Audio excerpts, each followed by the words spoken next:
My name is Felicia Ingram. I'm 32. Last Saturday, I stood on my parents' porch in Ridgemont, Ohio, holding a battered suitcase and a story I'd rehearsed on the entire flight from Charlotte. I was about to ring the doorbell when I heard my mother's voice drift through the screen door, talking to the neighbor, Mrs. Patterson.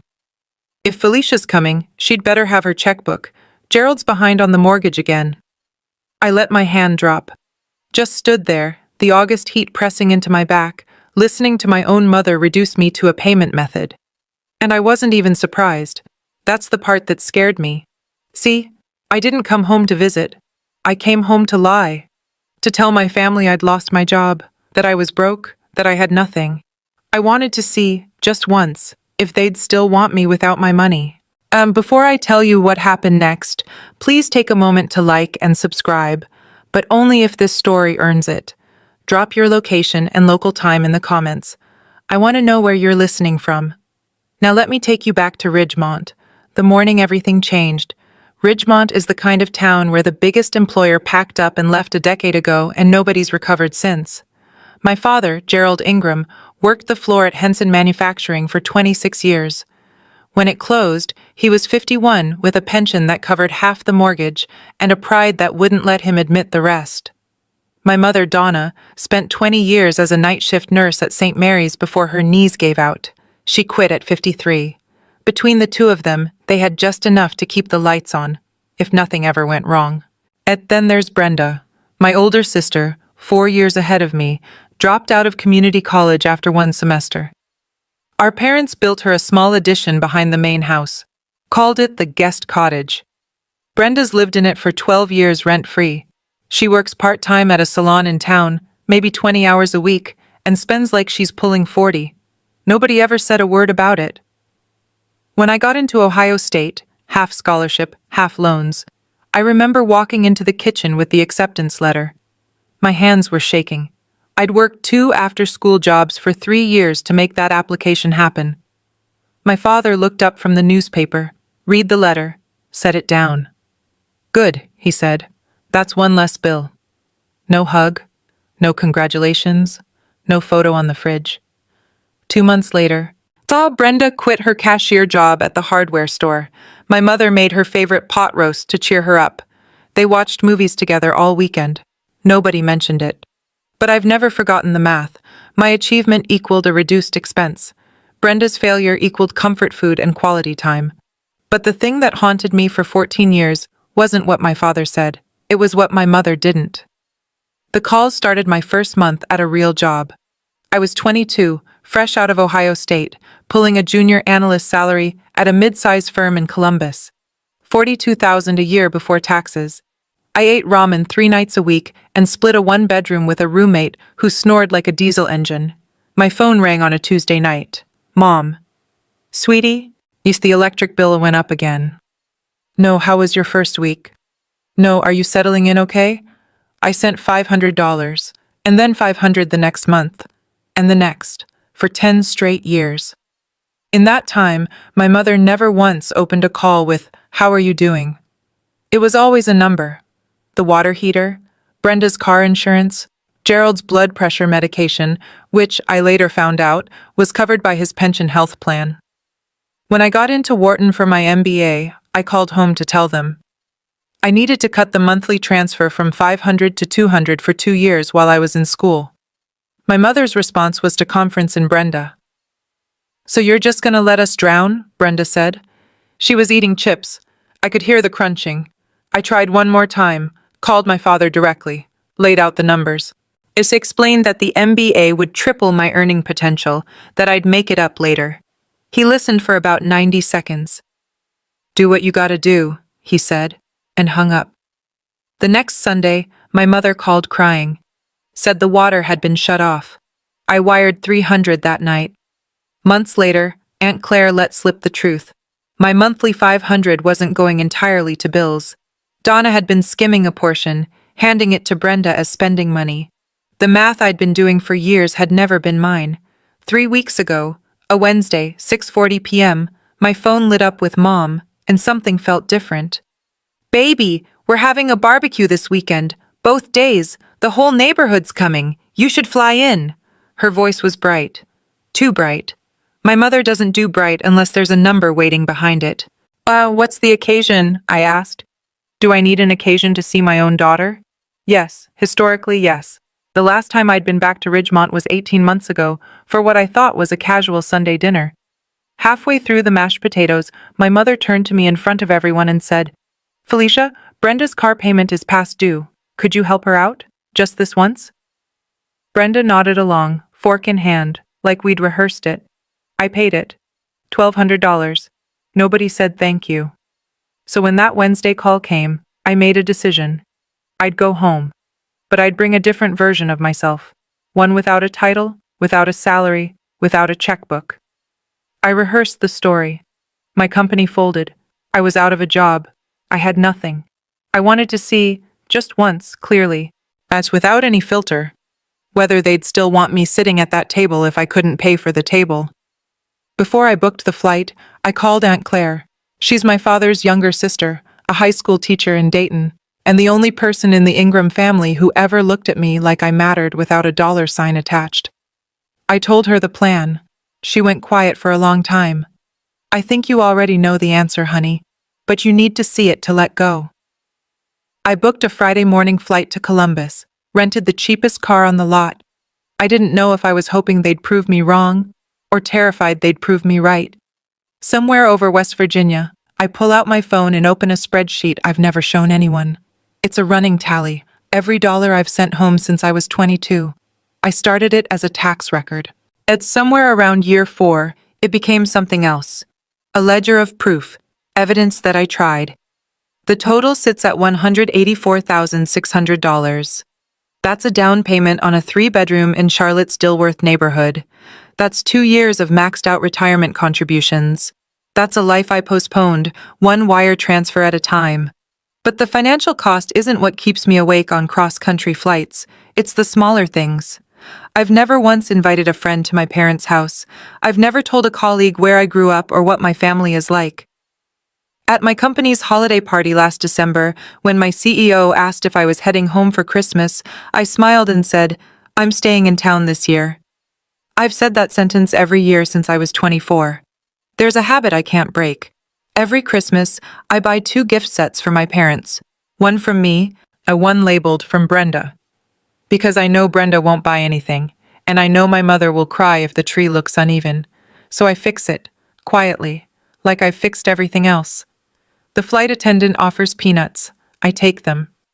I look out the window at the quilt of green and brown below, and think about what Aunt Claire said. You need to see it to let go. She's right. I've been sending money to a house that erased my bedroom, calling a family that only calls me back when there's a bill due, buying gifts under someone else's name so the illusion holds. Something I don't know yet is waiting for me in Ridgemont, and in 48 hours, it will change everything. The taxi drops me at the curb of 412 Maple Street at 4:15 on a Friday afternoon. I've dressed for the part. Jeans, a plain gray t-shirt, no jewelry. The suitcase is one I found at a thrift store on my way to the airport. Scuffed corners, a broken zipper on the front pocket. Every detail matters. If I show up looking like a CFO, this test is over before it starts. The front yard hasn't changed. Same cracked walkway. Same crooked mailbox Gerald swore he'd fix 6 years ago. Brenda's car is in the driveway, a white Nissan with a dented bumper. My parents' Buick sits beside it, paint peeling along the hood. I'm 3 steps from the porch when I hear it, my mother's voice floating through the screen door. If Felicia's coming, she'd better have her checkbook. Gerald's behind on the mortgage again. Mrs. Patterson's voice follows. Oh, Donna, how far behind? 5 months, don't tell anyone. I stop. The suitcase handle bites into my palm. 5 months. Nobody told me.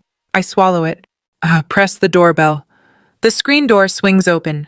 My mother stands in the frame, dish towel over one shoulder, and her eyes do that thing they always do. They scan, head to toe. She's not checking if I'm healthy. She's appraising. The smile dims when she sees the suitcase. Dims further when she doesn't see a rental car in the driveway. Where's your car, honey? I took a cab. Her lips part. Close. She steps aside to let me in. You look tired, she says, leading me to the kitchen. Come sit, I'll make coffee. She pours, settles across from me. And then, the question I've been waiting for. So, how's work? Not, how are you? Never, how are you? My father sits at the kitchen table with the Ridgemont Courier spread in front of him, reading glasses low on his nose. He doesn't look up when I walk in, doesn't stand. Just lifts one hand in a half wave like I'm the mailman. Brenda is on the living room sofa, feet tucked under her, painting her nails electric blue. She glances over, says nothing, and goes back to her topcoat. I sit down. My mother sets a mug in front of me. The house smells like lighter fluid and marinade. They've already started prepping for tomorrow's barbecue. I wait until the three of them are in earshot, then I say it. I need to tell you all something. My company went under. I lost my position. I have nothing right now. The kitchen goes still. My father lowers the newspaper. His eyes narrow. Not with concern, with calculation. My mother sets down her own mug. Slowly. 5 seconds pass. Then my father speaks first. So what about the mortgage payment next month? My mother reaches across and squeezes his arm. Gerald, and not now. Then she turns to me. Honey, how long do you think it'll be before you find something new? From the sofa, Brenda's voice cuts in. She still hasn't looked up. Called it. I always said corporate life is a house of cards. I wrap both hands around the mug. The coffee is too hot. I drink it anyway. Nobody asks if I'm scared. Nobody asks where I'll stay, how I'll eat, whether I need anything. My father worries about his payment. My mother worries about the timeline. My sister gloats. I catalog every word, every silence, every absence of the question that should have come first. My father didn't ask if I was okay. My mother timed my recovery. My sister laughed. And I sat there, steady, because I'd prepared for this moment. But I hadn't prepared for what would happen tomorrow. You know, sitting in that kitchen, and hearing my own family react to the idea that I'd lost everything, I felt something strange. I wasn't shocked. I already knew. I just needed to see it with my own eyes. If this story is touching something you've lived through, drop "I knew too" in the comments. Just those 3 words. I want to know how many of us have sat in that same kitchen. And if you want to hear what happened at the barbecue the next day, stay right where you are. Saturday morning. I come downstairs at 7:30 and the kitchen is already in full swing. My mother is stuffing deviled eggs, 2 trays of ribs are marinating on the counter, and a cooler of beer sits by the back door. No plate set for me, no coffee poured. My mother looks up, wipes her hands on her apron. A nice one, the cream-colored with her name stitched in cursive across the front, and hands me a folded piece of paper. Here's what needs doing before people start showing up. Tables, chairs, string lights, cooler outside. Brenda's getting her hair done. I unfold the list. 12 items. Move the picnic tables. Hang the lights along the fence. Sweep the patio. Set up the drink station. Brenda's getting her hair done, I repeat. She's got that appointment she made weeks ago. You know how she is. I know exactly how she is. I find an apron in the hall closet. It's old, stained with something that might have been spaghetti sauce 3 years ago, and the string is frayed. Brenda's matching one, the stitched one, hangs on a hook by the door, waiting for her return. I tie the frayed string and get to work. My father comes through at 8, show coffee in hand, and stops in the doorway to watch me drag a picnic table across the yard. You plan on sitting around here long? I just got here yesterday, Dad. Yeah. He sips his coffee. And? Inside, my mother's voice carries through the open window. She's on the phone. I catch fragments between the clink of dishes. No, she's not doing well. I don't think she can help us this time. The words land in a tone I recognize. She's not worried about me. She's disappointed in a missed payment. Brenda pulls into the driveway at 11, hair freshly blown out, nails matching the electric blue from last night. She walks past me without a word, goes inside, and comes back with a glass of sweet tea. I'm on my knees, wiping down lawn chairs. She leans against the porch railing and watches me work. So, she says, Miss CFO finally crashed. I wring out the rag. Morning to you too, Brenda. I always told Mom you were faking it. The big salary, the big city life, all smoke. Faking what, exactly? The success. She takes a long sip. You think you're better than us. You always have. But look at you now, on your knees, scrubbing Dad's lawn chairs. I stand up, fold the rag, look at her. I never said I was better than anyone. You didn't have to. You left. That said it for you. She pushes off the railing and steps closer. There's something in her face I haven't seen before. Not just smugness, but relief. She's been waiting for this, waiting for the day I'd fall and she could point down. Maybe if you'd stayed home and actually been here for Mom and Dad instead of running off to play businesswoman, things would have been different. She pauses. For all of us. I hold her gaze. You've been here the whole time, Brenda. Rent-free. How's that worked out for them? Her jaw tightens. She turns and walks inside without another word. But that wasn't the worst of it. Brenda is the kind of person who saves her best ammunition for an audience. And in about 2 hours, she'd have 20 guests, a backyard full of folding chairs, and all the stage she needed. What she said next, in front of every single one of them, is something I will never unhear. By 1 o'clock, the backyard is full. Mrs. Patterson arrives first. White capris, wide brim hat, a Tupperware of coleslaw nobody asked for. She hugs me like I'm something fragile, then parks herself in the chair closest to the kitchen window where she can hear everything. The Hendersons come next, Bill and Teresa. Bill used to work with my father at Henson. He's in banking now. Gerald's been circling him for months, Aunt Claire told me, trying to get mortgage help. Then the rest, old colleagues, church friends, a couple I don't recognize. 15, maybe 20 people, paper plates and Bud Light, country music from a portable speaker. And the moment the crowd thickens, my mother transforms. Baby girl! She throws her arms around me in full view of Mrs. Patterson. I'm so glad you came home. She tucks a strand of hair behind my ear and turns to the neighbor. Both my girls under one roof again. We're so blessed. I smile. I play my part, but I'm recording every detail. 30 minutes ago, she handed me a chore list and didn't pour me coffee. Now, with an audience, I'm baby girl. My father finds me near the grill and pulls me aside. His hand is on my shoulder, the first time he's touched me this visit. Tell Mr. Henderson about your job in Charlotte.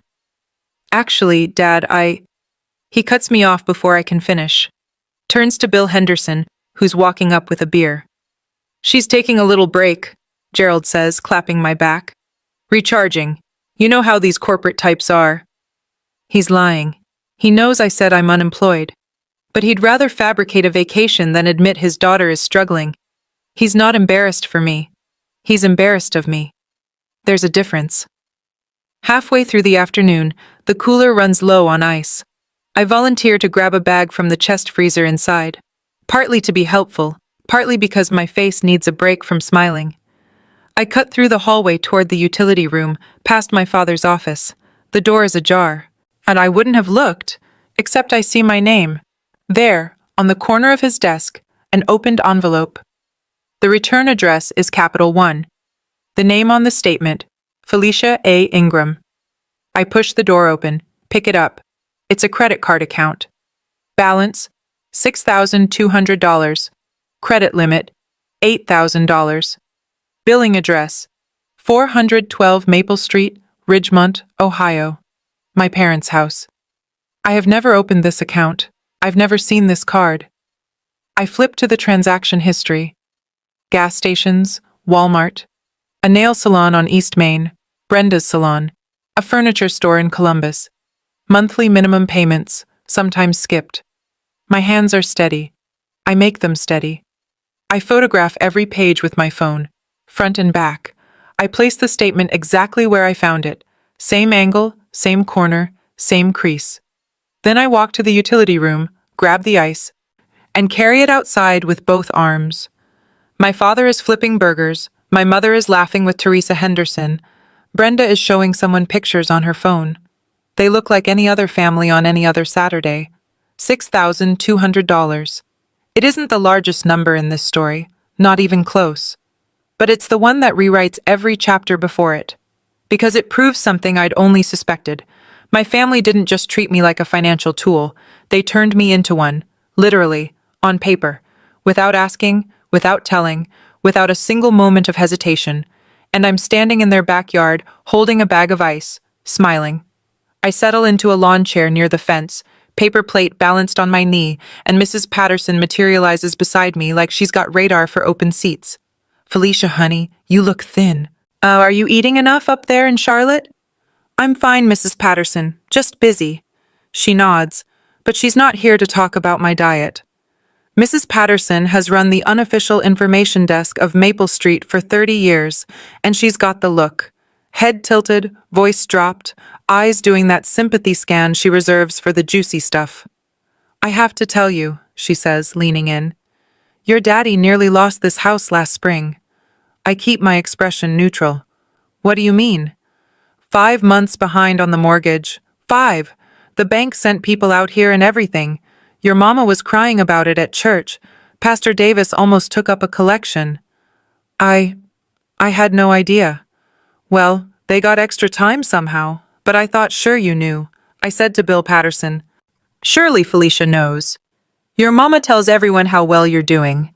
I eat a forkful of potato salad that tastes like sawdust. 5 months behind.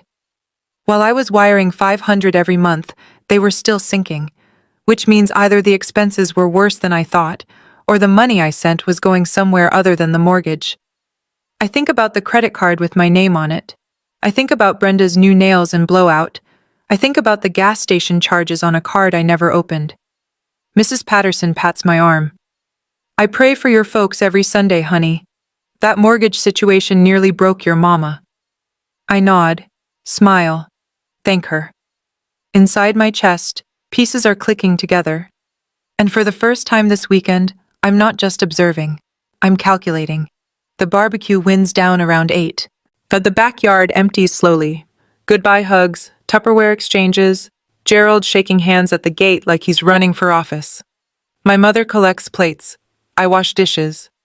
Brenda goes to bed at 7:30. By 9, the house is dark except for the kitchen light. I walk upstairs to what used to be my bedroom. It isn't anymore. The twin bed I slept in for 18 years is gone. In its place, 2 tall shelving units stuffed with Brenda's overflow, bins of clothes, old salon equipment, stacked shoeboxes. A folding cot has been set up in the corner with a flat pillow and a quilt that smells like the garage. They didn't even pretend. I sit on the cot and call Marcus Webb. Marcus and I were in the same statistics class at Ohio State. He went into real estate law, built a small firm in Charlotte, and he's the most level-headed person I know. Yay, which is why I call him first. I need to understand something, I say. If someone's 5 months behind on a mortgage, what happens to that note? He doesn't ask why. That's what I like about Marcus. Lender can sell it, secondary market. If they want to cut losses, a performing or non-performing note can go at a discount. Buyer becomes the new note holder with all legal rights. Can anyone buy it? Anyone with the capital and a good attorney. I close my eyes. Marcus, I just found out my parents opened a credit card in my name. $6,000 in charges I've never seen. Silence. Then. That's identity fraud, Felicia. I know, but I don't want to press charges. I want leverage. A long pause. What are you thinking? I'm thinking I'll call you Monday. Get some sleep. I lie back on the cot, Brenda's shelves on both sides of me, and I stare at the ceiling. I don't sleep. Not because I'm angry, because for the first time in my life, I have a plan, and it terrifies me. Sunday, day 2. Gerald is up before dawn. I hear him on the phone at 6 a.m. Low voice, formal tone. He's talking to Bill Henderson. I catch scraps from the hallway.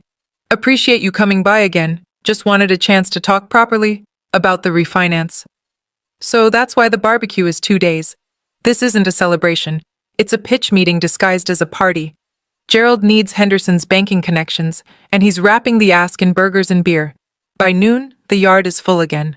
Same crowd plus a few new faces. A couple from Gerald's old bowling league. As a woman named Darlene who keeps calling me the city girl. I'm assigned to grill duty this time. My mother hands me a spatula and a stained apron, the same frayed one from yesterday. Brenda's inside making the punch, she says. Brenda's making punch? Don't start, Felicia. I man the grill for 2 hours. Flip burgers, rotate dogs, brush sauce on ribs. The charcoal smoke stings my eyes and clings to my hair. I plate food for 20 people who don't know my name or think I'm the one who moved away. Across the yard, Brenda sits in a folding chair, cocktail in hand, regaling Darlene with a story about a client at the salon. Her laugh carries over the music. She hasn't touched a spatula, a plate, or a trash bag all weekend. At some point, Bill Henderson walks over to the grill. "So you're the one in finance, right?" He shakes my hand. Your dad talks about you." I blink. "He does?" "Sure. Says you've got a real head for numbers."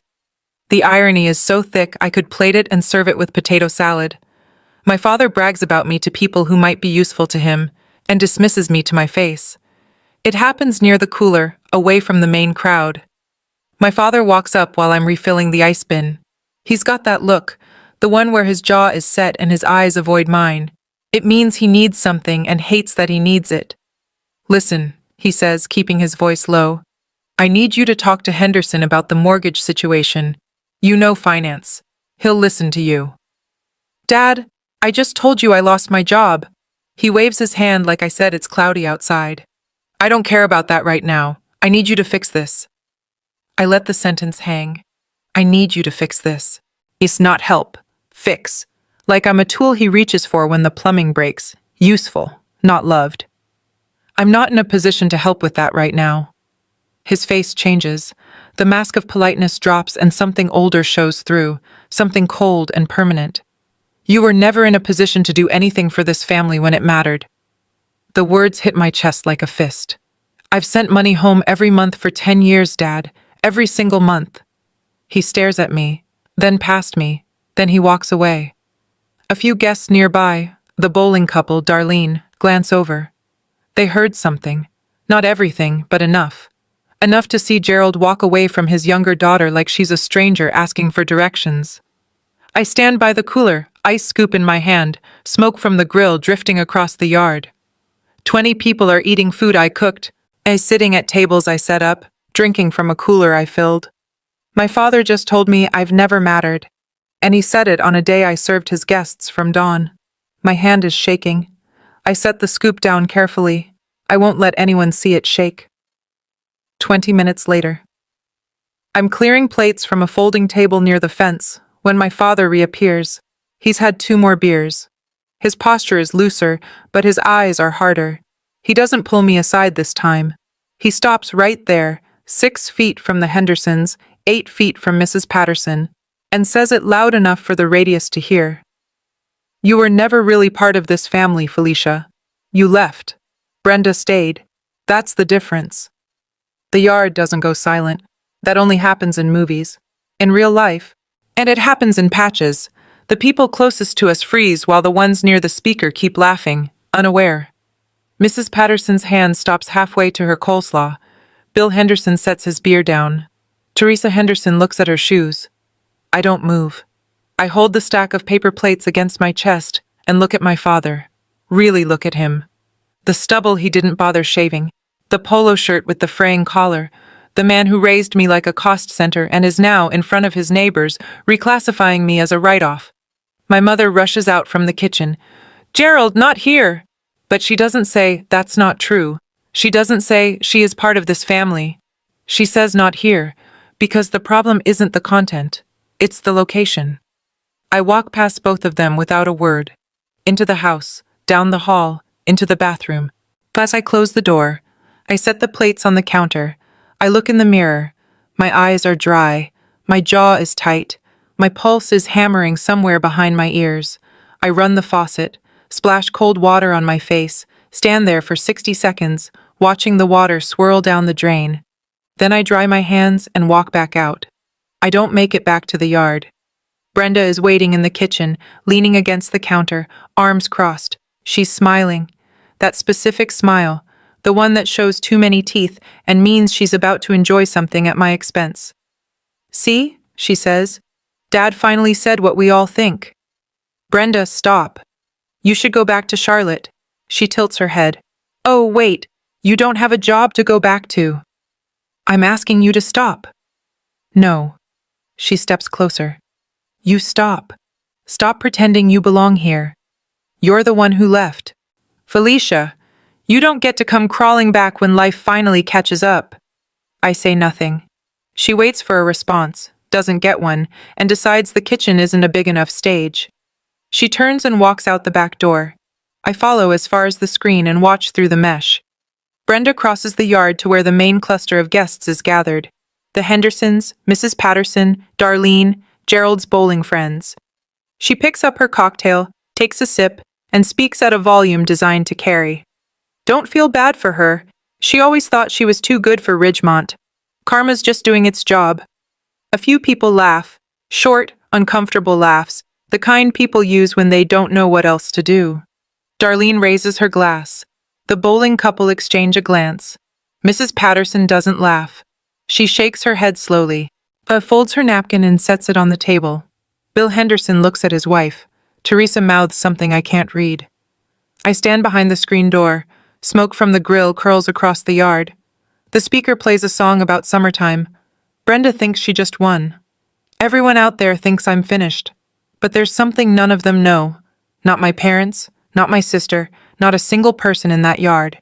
And it's sitting in my phone, ready. Sunday night. The house is quiet. The last guest left 2 hours ago. I sit on the cot in what used to be my bedroom, door locked, Brenda's shelves pressing in on both sides. The quilt smells like mothballs and I don't care. I dial Aunt Claire. She picks up on the first ring, like she's been waiting. I tell her everything. The mortgage I overheard, the credit card in my name, and Gerald's words by the fence. Brenda's performance for the crowd. Claire listens without interrupting. When I finish, there's a long, careful silence. You gave them every chance, sweetheart. Every single one. You don't owe them another. I close my eyes. I needed to hear that. I know you did. We hang up. I dial Marcus. Start the process, I say. Find out who holds the note on 412 Maple Street, Ridgemont, Ohio.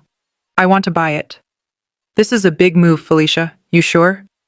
They opened a credit card in my name without telling me. They called me worthless in front of 20 people. My father said I was never part of this family. I pause. Yes, Marcus, I'm sure. I'll have information by Wednesday. After I hang up, I lie back and stare at the ceiling. A water stain spreads across the plaster in the shape of something I can't name. On the shelf above my head, Brenda's shoeboxes are stacked 4 high. One of them has my old yearbook behind it. I can see the spine. They converted my room into her storage. They converted my name into their credit line. They converted my loyalty into a recurring payment. I lie there. I don't feel guilt. I don't feel rage. I feel clear. For the first time in 14 years, perfectly, absolutely clear. I know a lot of you are thinking, what is she about to do? If you've already guessed, drop your prediction in the comments. I'd love to know if you saw this coming, and if you're still watching at this point, it means this story got its hooks in you. Please hit that like button, because that's how more people get to hear it. Now let me tell you the part nobody in my family saw coming. 3 weeks later, Charlotte, North Carolina. I'm at my desk on the 14th floor of Aldrich Capital Partners. The city spreads out below me through floor-to-ceiling windows, the skyline I built my life around while my family pretended I didn't exist. My title is still on the door. Felicia Ingram, Chief Financial Officer. My name is still on the payroll at $200,000 a month. The company didn't fold. I didn't lose anything, except the illusion that I had a family. Marcus calls at 11:15. Found the note holder, he says. Small regional fund, Lakeshore Capital Group. They've been trying to offload non-performing notes for 6 months. Your parents' mortgage is in the pile. What's the price? $95,000, give or take. That's a 40% discount on the remaining balance. $95,000. Less than half what I earn in a single month.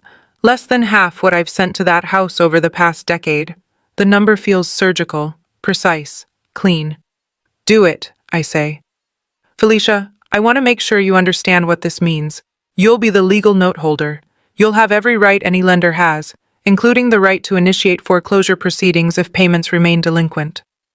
I understand. The wire goes out that afternoon.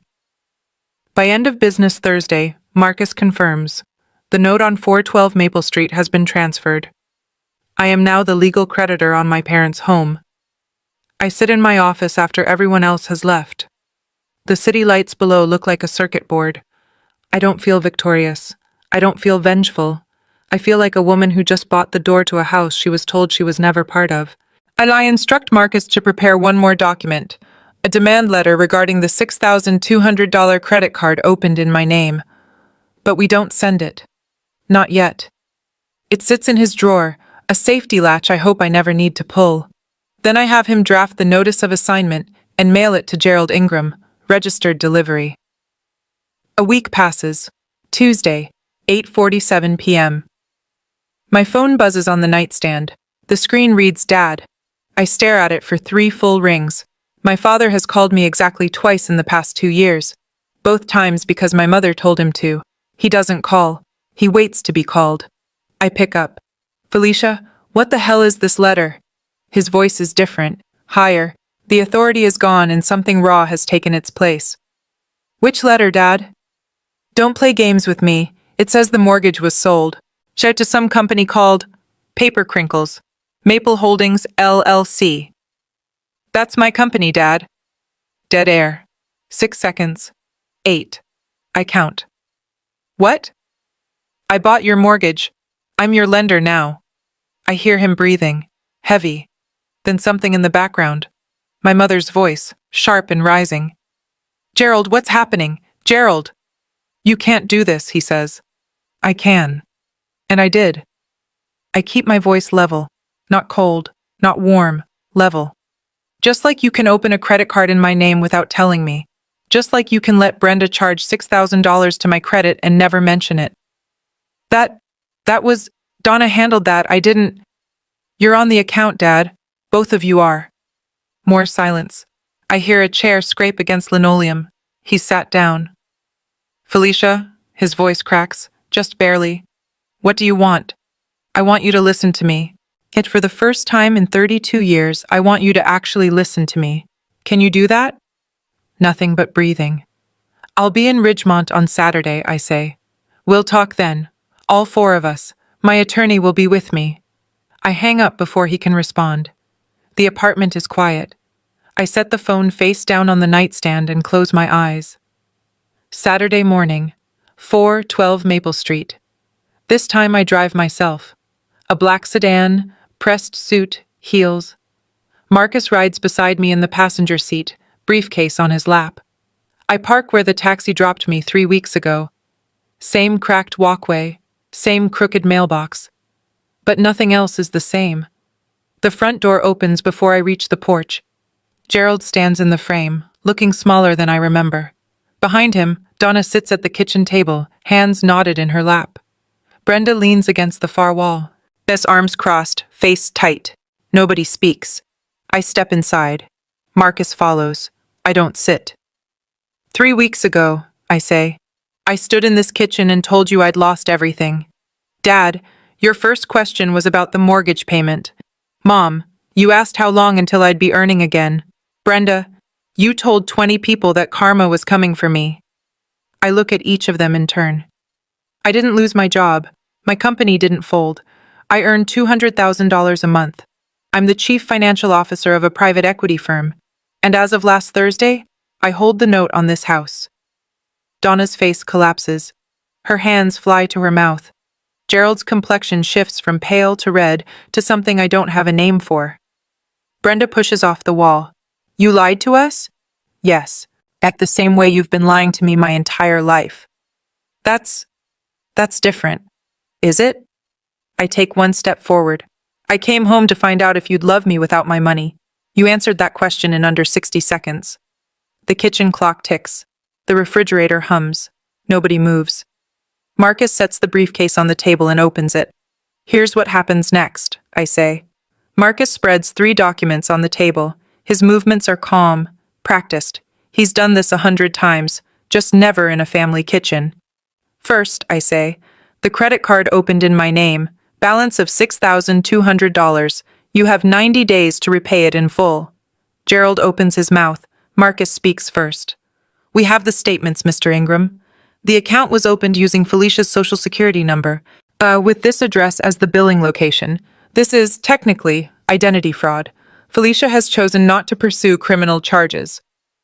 Donna whispers something I can't hear. Gerald stares at the table. Second, I continue. The mortgage. You're 5 months delinquent. I now hold the note. If you want to keep this house, you'll sign a restructured payment agreement. Monthly payments go through Marcus's office. The terms are more generous than any bank would offer. If you miss 3 consecutive payments, foreclosure proceedings begin automatically.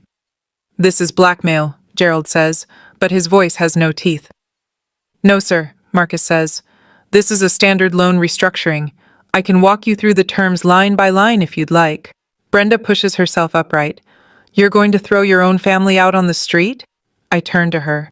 Guy, Brenda, you've been living in that back house rent-free for 12 years. You haven't contributed a single dollar to the mortgage, the utilities, or the taxes. If anyone in this room should be concerned about where they'll live, it's you. She goes silent. Actually silent. First time in my life. I look at my parents. My father's hands are flat on the table. My mother's eyes are red and wet.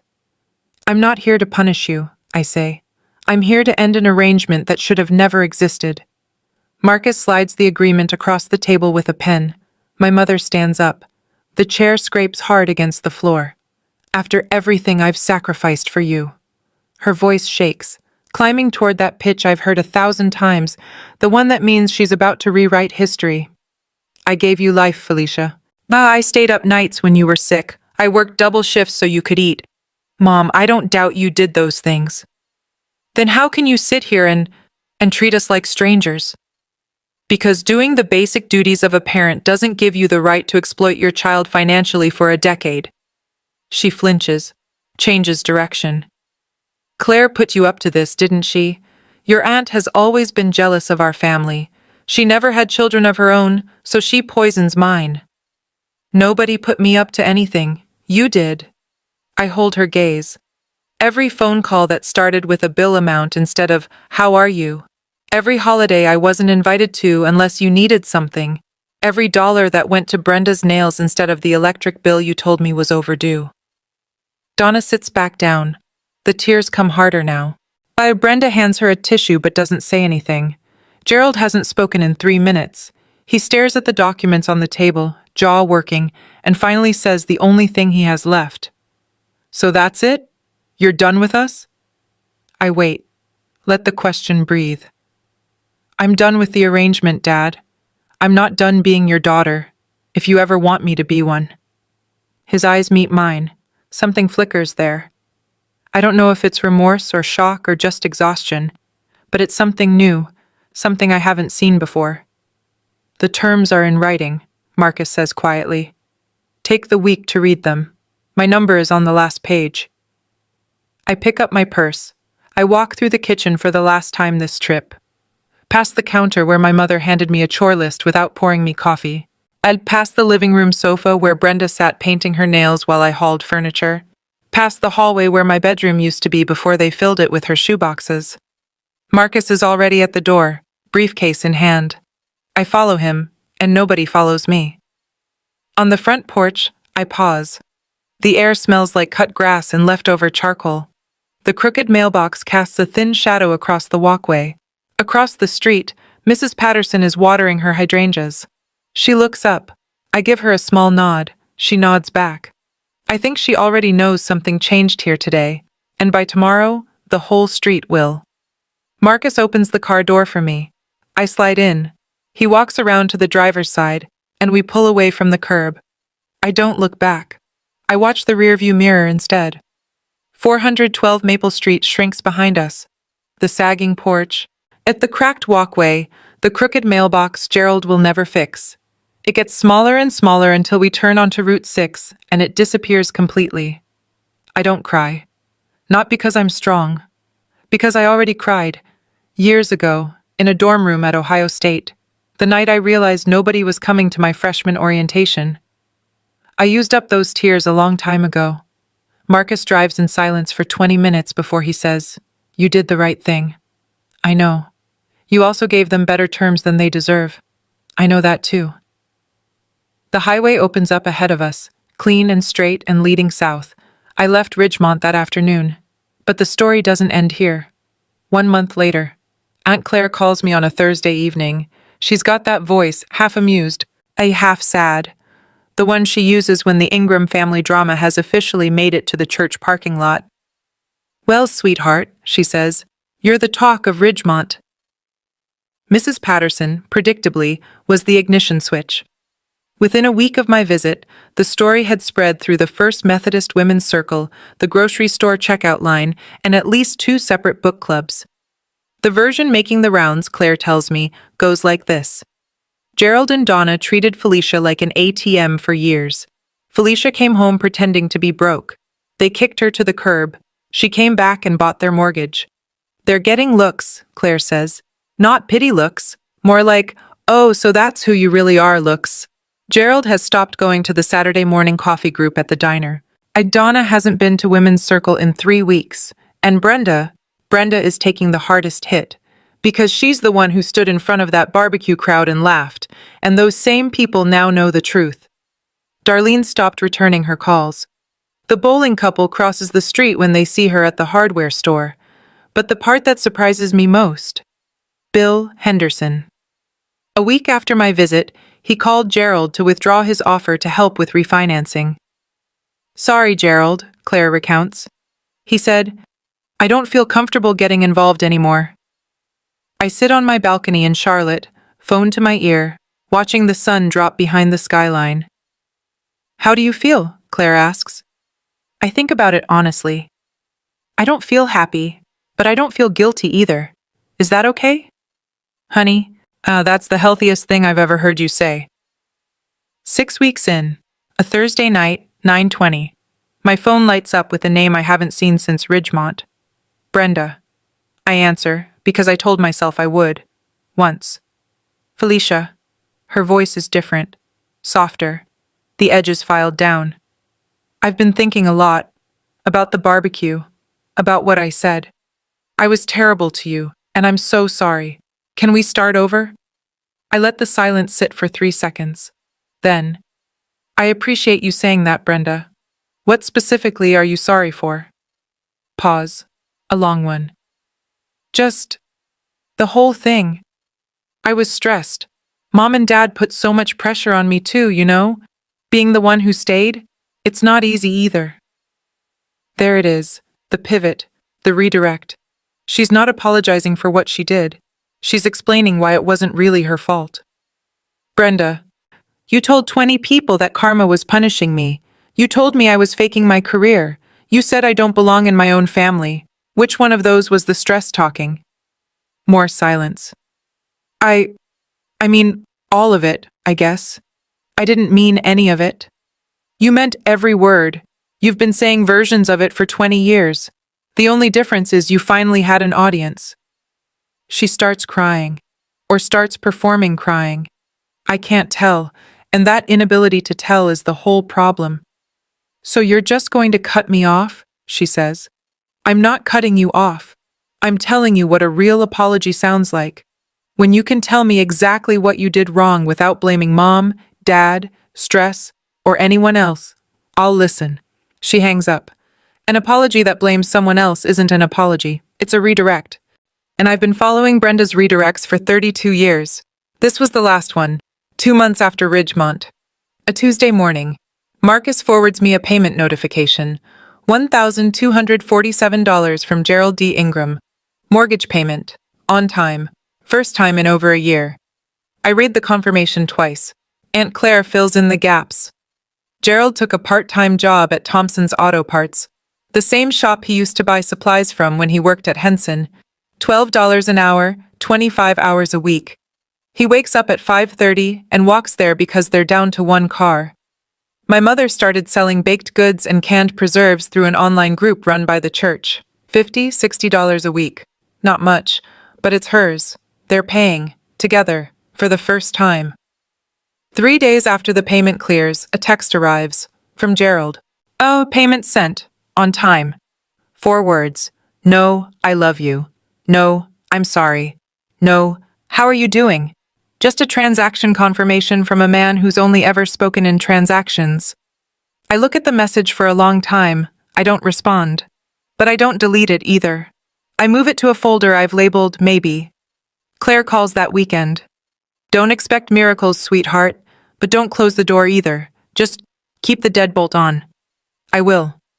One more thing, she adds. Your father told Brenda she needs to start paying rent on the back house, $300 a month, starting next month. I set down my coffee. He did what? You heard me. 12 years of free rent, and he finally asked. Brenda threw a fit. Donna tried to intervene. Gerald held firm. First time for everything, maybe the last time too. I don't know yet. But the deadbolt stays on, and the door stays closed. And behind it, something might be shifting. November. Charlotte.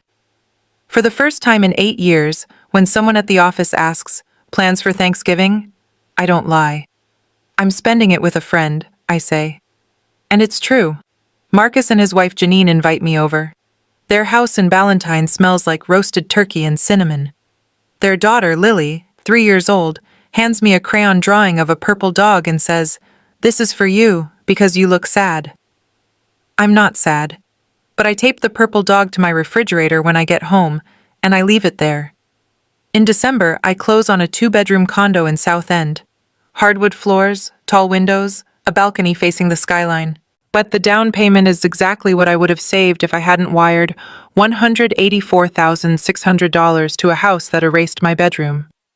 The first night in the new place, I sit on the couch, my couch in my home, bought with my money, and I eat takeout pad thai and drink a glass of wine and listen to the city hum below me. It's quiet. It's mine.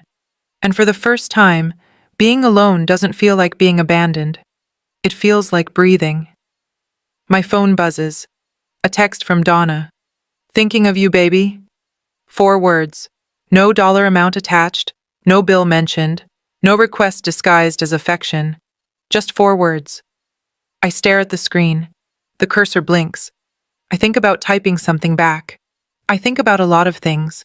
About coffee she didn't pour, about aprons with someone else's name stitched on them, about a bedroom that became a closet. I set the phone down. And I don't reply. But I don't delete it. Maybe tomorrow. Maybe next month. On my terms. I take another sip of wine and watch the city lights flicker. I don't tell you this story so you'll think I'm tough. I'm not. I spent 14 years sending money to people who never asked how I was doing, and I told myself it was love. Tough people don't do that. Hopeful people do. I tell you this because I need you to know something. You are allowed to love someone and still refuse to let them hurt you. Those two things don't cancel each other out. For most of my life, I thought setting a boundary meant ending a relationship. I thought saying no to my parents meant I was ungrateful. I thought walking away meant I was the problem. It took a barbecue, a credit card I never opened, and my father telling me I was never part of the family, in front of 20 witnesses, to understand the truth. A boundary isn't a wall. It's a door with a lock. You decide who gets a key, and more importantly, you decide who has to knock first. I didn't buy my parents' mortgage to hurt them. I bought it because it was the only language my family ever understood: money. You can't change the rules of a game, but you can decide which side of the table you sit on. Do I hate them? No. I hate the version of myself who accepted the way they treated me for so long. The one who kept wiring money hoping that the next $500 would be the one that finally made them see me. That version of me is gone. The one standing here on her own balcony in her own city, drinking her own coffee at 7 in the morning. She doesn't need anyone's permission to exist, and neither do you. 6 months after Ridgemont. Here's where things stand. My father has made every mortgage payment on time. 6 for 6. Marcus confirms each one. Same amount, same date, never late. Gerald sends a text after every payment. 4 words, no variation. Payment sent, on time. He hasn't called. He hasn't apologized. But he hasn't missed. And maybe, for a man who spent 61 years speaking only in transactions, that's the closest thing to "I'm trying" he knows how to say. My mother texts every Sunday morning, short messages. "Beautiful day here," or "Made your grandmother's peach cobbler," or just "Love you." No requests, no bills, no guilt. I haven't responded to any of them yet, but I read every one. So Brenda is a different story. She hasn't contacted me since the phone call. Claire says she's paying the $300 a month in rent to Gerald, grudgingly, loudly, with a running commentary about how unfair everything is. But she's paying. She and I may never talk again. Or we might, years from now, in some unrecognizable version of the future. I've stopped trying to predict it. Last weekend, Aunt Claire flew to Charlotte and we had dinner at a place with cloth napkins and a wine list. We laughed more in 2 hours than I've laughed in the past 2 years. At the end of the night, walking to her hotel, she stopped and grabbed my hand. "I'm proud of you," she said. "Not because you won, because you stopped playing a game that was rigged from the start." I don't know where this goes. I don't know if forgiveness lives at the end of this road or if the road just leads to a quiet place where I'm okay either way. But for the first time, I'm not afraid to find out. If you're in a family where you only have value when you can give, let me tell you something that took me 32 years to learn. That's not love. That's a transaction. And you don't owe compound interest on being born. You don't need to buy a mortgage to set a boundary. You don't need a law degree or a 6-figure salary or a dramatic reveal at a barbecue. You just need one sentence. I deserve to be loved without conditions. Try saying it out loud right now, wherever you are, on the bus, in bed, on a lunch break, in a parked car. Say it once. It feels strange the first time, like wearing a coat that's one size too big, but you'll grow into it. I grew into it. My name is Felicia Ingram. I'm 32 years old. I'm the CFO of a firm that manages more money than my hometown's entire annual budget. And the most valuable thing I own isn't the mortgage note or the condo or the corner office. It's the ability to sit alone on my balcony on a Tuesday morning, drinking coffee I made for myself, looking at a skyline I earned, and feel no guilt, no debt, no obligation to pick up a ringing phone just because the caller shares my last name. My phone buzzes. I look down. "Dad?" I look at it for a while. Take another sip of coffee. The steam curls up and fades into the morning air. Maybe I'll answer tomorrow. Maybe next week. When I'm ready. But today is mine. Thank you for staying until the end of this story. It means more than you know. Then if you've ever set a boundary with someone you love, type "my turn now" in the comments. And if you're still working up the courage, type "not yet, but soon." I read every single one. If this story hit home, please like, subscribe, and check the description for more stories like this one. Every story on this channel carries the same message.